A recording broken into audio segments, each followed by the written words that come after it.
Good morning, everybody. It's your boy Kentario, and I'm back again for another episode of Christ and Comic Books. And today we are hitting on exactly what was posted on my TikTok. For those of you that watch my TikTok, for those of you that actually, commented on the video that I posted, I put on there for which do you like better? Do you like anime more or do you like manga more? And it looks like it was a resounding vote going towards anime. Now, I'm not going to be one of those troll guys that's like, well, let me tell you why you're wrong. I do that for TikTok because it's funny. But when it comes to actually having that discussion, I personally prefer manga, and that's just my personal opinion. And that's a part of what I want to do in this video is acknowledge exactly that. But I do want to thank everybody that commented on the video that I posted on TikTok and leaving your opinion and leaving your reasons why, because they're very valid opinions and very valid reasons. I've been a fan since I was, maybe 8, 9 years old of anime, and then manga later on, a couple of years later. But I've been there. I felt that. I know exactly what you guys mean when you say that, anime is easier because of the music. Anime is better because you don't have to worry about imagining everything that you're reading on the pages. They're bringing all that stuff to life, so I don't have to do all the work to actually put the picture together. So I get that. I understand that. I'm not gonna, be upset with anybody about that. I'm not gonna, go crazy on you for feeling that way. It makes sense. But I do want to bring a lot of the information about manga to the forefront to kind of help, better support manga, because you wouldn't have anime if the manga wasn't popular. That's the key there to also keep in mind. Without the manga, you wouldn't even have the anime. So to kind of give a little bit of history, not going all in, but manga, technically, how they are tracking it began in the year 1906. That's when they were using manuscripts. They were, of course, writing in the right-to-left format that we see manga in today. And they were using that to not only capture, historical moments, they were capturing comedic moments, but that's where you can actually even get a glimpse of where they started shonen, which is more manly manga, action and battles. And then you have what is known as shoujo, where it's, the woman's story and the girl main character in those types of storylines. So they were already depicting that in the early 1900s. Of course, anime even ended up following after that as early as 1910, and they were doing it on simply doing chalk. I think it was chalk on the ground when you get the first depiction. But a lot of that was lost with time, primarily, and not a lot of their first works were able to be saved. But they did begin doing those types of works in those early years. What led up to, again, the popularity, you have where Tezuka was the creator of Astro Boy. And with Astro Boy becoming very popular, that was the first major installment for shonen.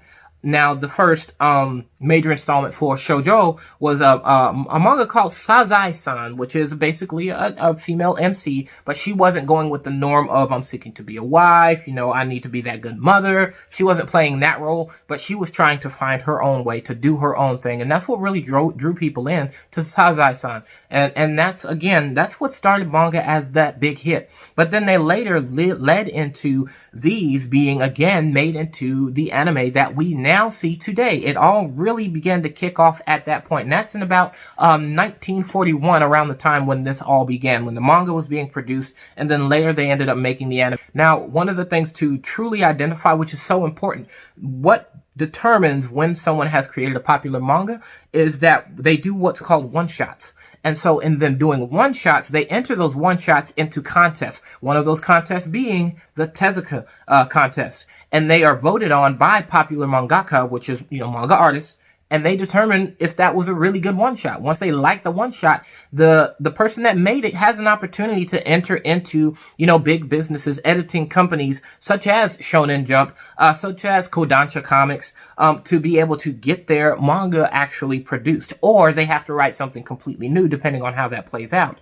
And that's where I want to go ahead and give a shout-out to someone who's getting prepared to actually enter into the Tezuka Awards, and that is Brandon Chen. He has his own YouTube channel as well as a TikTok, which I'm going to have linked down in the description as well. Guys, show this man some support for his work. His art already in and of itself looks amazing, and I'm looking forward to actually what he's trying to produce with his story. So this is going to be a great thing. I don't want to read it online. I actually want to, hold back and give this guy an opportunity to actually produce his books, because once he does, I'm going in to buy that thing. I'm going to add it to this huge collection you see behind me. So, but I want to definitely shout out Brandon Chen. He also has a TikTok as well. It's called inspired.arthur if you want to find him on TikTok. So go ahead and show that support to him as well, because if you can support the manga, again, that's where you get the opportunity to see the anime being produced. With that being said, I want to encourage people to check out what's called Bakuman. Now, it's popular as a manga, not as an anime. As some of you will see, they cut the first season short for this series because this is a manga about writing manga, about making manga, what they go through to make manga. It's called Bakuman because Baku meaning gamble. So writing manga is a gamble. You don't know if it's going to be popular. You don't know if you're going to write something that's going to interest people or intrigue people. So something that's interesting about the creation of Bakuman. Bakuman reveals what they go through, right? And it gives a very realistic depiction.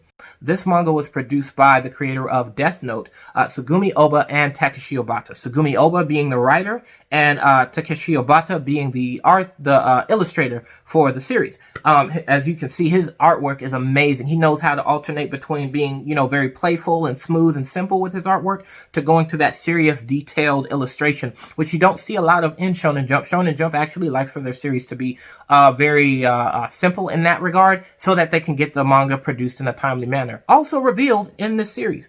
So the purpose of this, when it comes to manga, when you find someone that makes a great series, for instance, through the Tezuka Awards, they win, they get picked up by an editor in Shonen Jump. That editor then works with them to either continue their one-shot, which is the short story that they put in to get published, or they have them write something completely new. So with them being the one to write those stories, what ends up happening is they put it out there to see if it gets popular. It's going to go one of two ways. You either are going to have a failure, a flop, or you're going to have a huge popular series. Now, the thing about it being a failure or a flop, the most thing about that, what happens in that area is it's really just popular within a select group of people, and it's a minor group of people. So they will have you keep writing that series, but that series won't, be promoted as much. It'll be good enough for the target audience that it works for, and they'll have you continue writing it. They won't let you cut that short.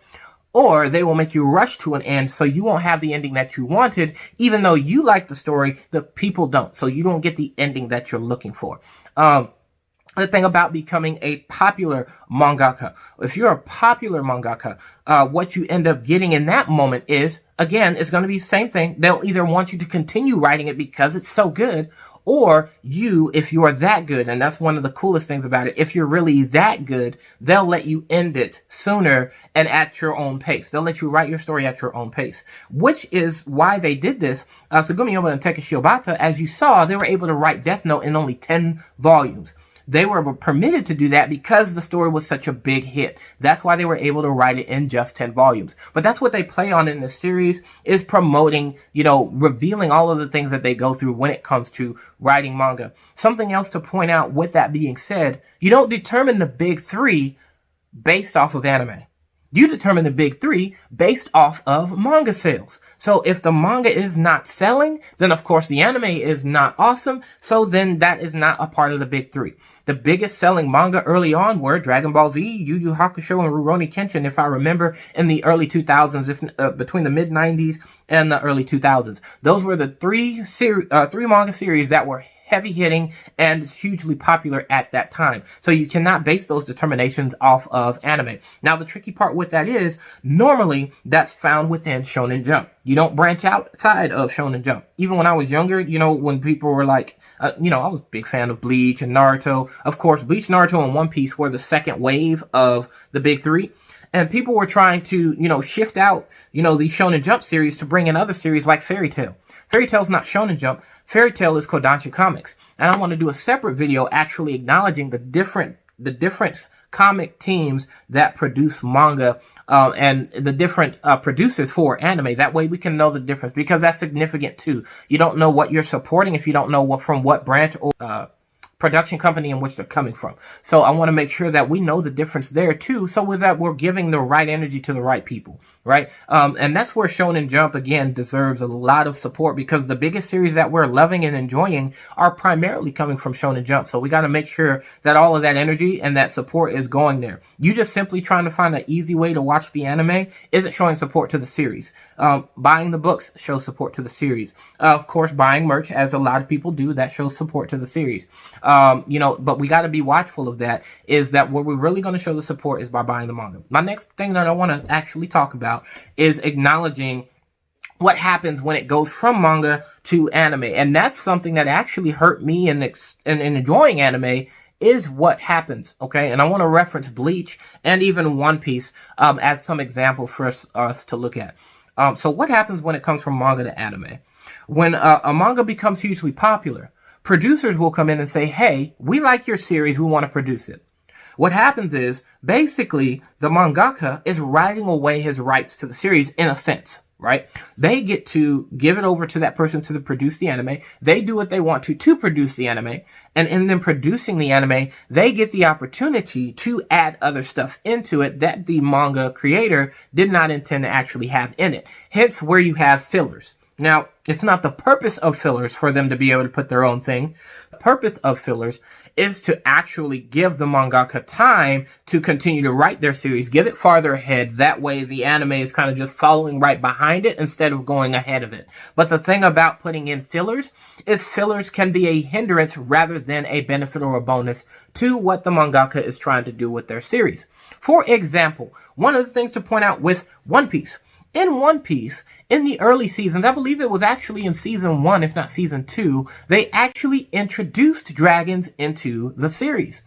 There were those green dragons that they had. I forget what was happening in that arc, but there were dragons in that arc being pointed out. However, in the manga, when you get to Punk Hazard. Once you're in Punk Hazard, that is when Ichiro Oda, the creator of One Piece, actually points out that's their first encounter with dragons was in Punk Hazard, not in the early episodes of One Piece. So the anime produced dragons when, in all actuality, Ichiro Oda wanted to reveal dragons way later. They revealed that man-made dragon, and then you have Momonosuke, who can turn into a dragon, and as we're seeing now with the Wano arc, they have Kaido, who turns into a dragon. But these dragons weren't being promoted until way later in the series, not the beginning, but they were being shown in the anime because of the producers. Now, another impact there too is, and this is where it's going to get real, which really hurts, is Bleach. We're glad Bleach is making its way back here in 2021. Hey guys, I'm so excited to see him get to do his final war. But here's what we encounter with that, right? Here's what happened, and that again, why I support manga more than I support anime. Here's what happened.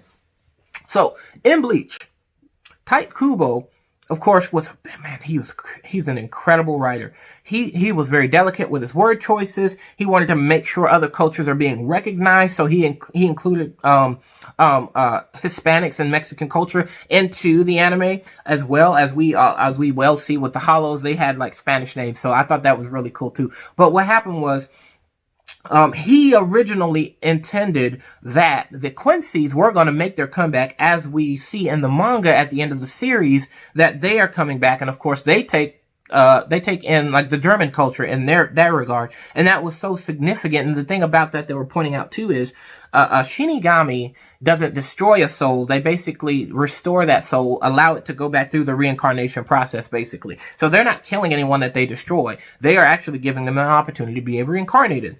The Quincy's, however, whenever they kill someone, that soul is completely destroyed. So if Uryu, I almost forgot the boy's name.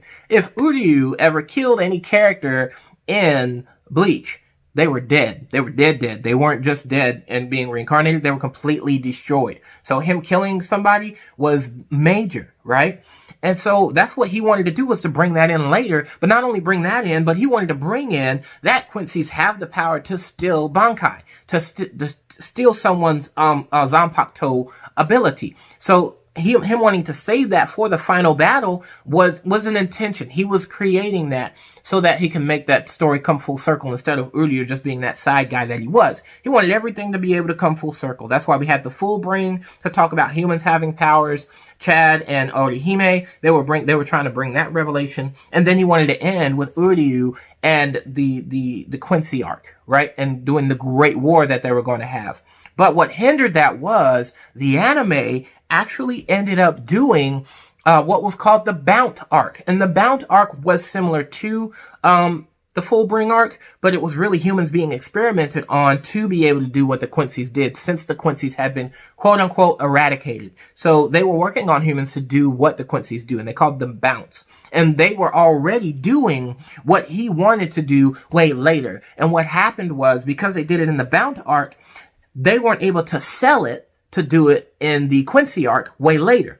So they ended up having to cut the anime short at the Full Bring arc, ending it there. He was never able to animate the Quincy arc. And then they ended up rushing him to finish the Quincy arc. So the war didn't go as he intended it. He had to rush the ending. So even now, that ending doesn't have the fullness that Tite Kubo intended. And that's the warfare that you can enter into when it comes to anime and manga. Now, that's not always the battle. That's not always the struggle, but it happens. It can hurt the movement of a series when something like that happens. And that's something that's so very scary. You know, your opinion about a series matters to these producers, matters to these editors, and even more so matters to the manga creator themselves. And so I just want to encourage you guys to really be conscious of what you're suggesting and what you're expressing, because you can determine the outcome of a series. Another thing too, Dragon Ball Z, your opinion matters. The reason why Gohan sucks is because fans wanted Goku to come back instead of Gohan taking over the series after Cell Saga. That was the intent, is to make Gohan able to take it over. But no one wanted Gohan to lead, so that's why they ended up having to make Gohan weaker than the actual intent was. So that hurt people's view again of Gohan. And in and of itself, it hurt the intended ending of Akira Toriyama when he made Dragon Ball Z. And when he made Dragon Ball Z, and leading up into, of course, what we have now, Dragon Ball Super. It really can bring out a hindrance. But I just want to encourage you guys to then, again, please show your support to manga as well as anime. Support both. I focus on collecting manga. I'm going to, of course, be making sure that I add anime to the mix. Thank you guys for all the support that you bring to my channel. And tune in next time. And I hope y'all have a blessed day. Peace.